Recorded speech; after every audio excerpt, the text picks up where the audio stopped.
La voiture, elle a vraiment un rôle très important et très central dans la vie parce que, et je pense notamment comment dire, à Serge Pogam, qui est sociologue et qui a écrit un ouvrage qui s'appelle la disqualification sociale. Ça doit être dans les années 2009-2010, il me Ok. semble. Et en fait, il explique que le sentiment de pauvreté, il va pas seulement se jouer selon les conditions de privation matérielle, c'est-à-dire le fait de ne pas pouvoir manger à sa faim, de ne pas pouvoir habiter dans tel endroit, etc.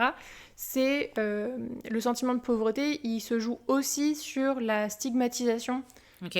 symbolique que l'individu peut ressentir et notamment qui va être due à certains empêchements. Donc là, en l'occurrence, c'est la mobilité, mais le fait de ne pas pouvoir utiliser sa voiture autant que nécessaire, par exemple, parce qu'on fait attention à ne pas dépenser trop vite notre plein d'essence, en fait, on reste un peu enfermé dans notre commune, on va rester aussi enfermé dans notre foyer parce qu'on ne peut pas sortir, on ne peut pas aller faire de loisirs, on peut pas, alors quand on est une famille, on ne peut pas forcément proposer des loisirs aux enfants, donc si la commune n'a pas de club de foot, c'est compliqué de proposer une activité sportive aux enfants, c'est compliqué de leur proposer une ouverture culturelle pour aller dans les cinémas, les médiathèques, les bibliothèques.